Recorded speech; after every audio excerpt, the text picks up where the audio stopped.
So last night, we can touch on this real quick, and this could actually sort of work us into our NBA power rankings. The Nets pull off a surprising win on the road against Oklahoma City. Now, they were up as much as 23 points. At one point, the game was actually tied. But the Nets then followed, I was going through, I was reading the notes on the game, watching highlights, all this and that. And I'm like, wow, Oklahoma City trailed by as much as 23. But yet then they managed to tie the game. And then the Nets responded with a 23-8 run. Their star players actually showed up. Joe Johnson, 33 points, season high. Darren Williams dropped 19. Lopez, 25. Three of them combined for 13 rebounds, 16 assists, and 8 steals. So, Mike, I know you don't want to give up on your Nets yet. I did. I ain't gonna lie. Back way, way, way out of that whole 60-win mark that I made before the season started. Backed out of it, turned my back to it, and walked away. But how'd that make you feel? I mean, does this give you a positive thought? Do you think we didn't hear, I know we didn't get your opinion on the Avery Johnson firing. Do you think that this is a positive thing for them? Talk to me a little bit about your Brooklyn Nets, man. Well, I was surprised by the Avery Johnson firing, and I think my honest opinion is I think Mikhail Prokhorov saw what happened with the Knicks last year when D'Antoni was replaced midseason and the impact that the Goodson replacement had on the team. I mean, we've all noted how much better the team played with Woodson than they did with D'Antoni. We noted how they've played so far this season. I think he was just hoping that they could have the same impact just by making the coaching change. And, when they lost, I think the one positive here is the night before this, they got killed by the Spurs by 30 points, and then they're able to come back the night after as if nothing happened and dominate one of the top 3 teams in the NBA. Not saying the Spurs aren't, because they're up there too.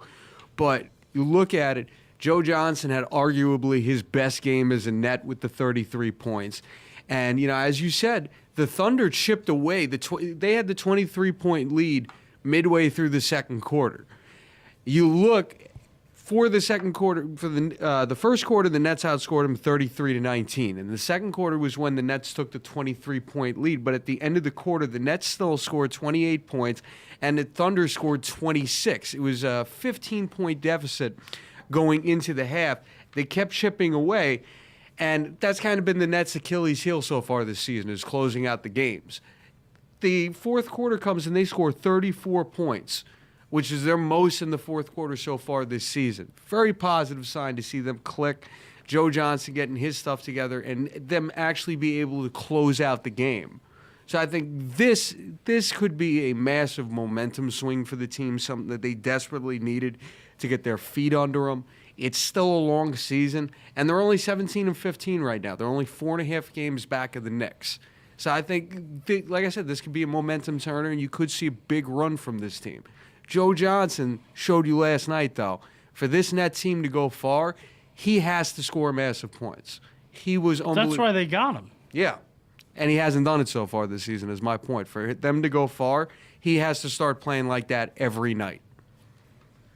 I will completely agree with that. Mm-hmm. I mean, that's always been, to me, one of the biggest question marks of Joe Johnson.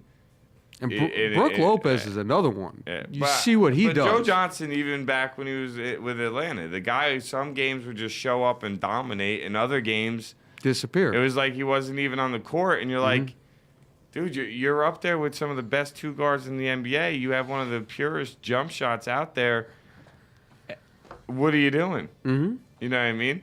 And yet he shows up when he wants to show up, or maybe somebody lights a fire under his ass. I really have no idea, to be completely honest with you.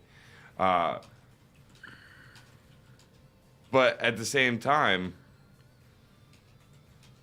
are the Nets, is this a springboard type of a game for them? Let me ask it that way. Is this a game that could possibly give them an opportunity to string together a couple of wins in a row, perhaps. I'm actually loading up their schedule right now, so Yeah, good. So perhaps Yeah. we could make a more of a direct response with that. But since the Avery Johnson firing, which was after the Milwaukee game, Yes. okay. So they're 3-1 since Avery Johnson got fired, but let's keep in mind they also played Charlotte and Cleveland, both games in Brooklyn. So it's hard for me to get excited about 3-1, but 1-1 against two really good teams. Lost San Antonio on the road, beat Oklahoma City on the road. That's impressive.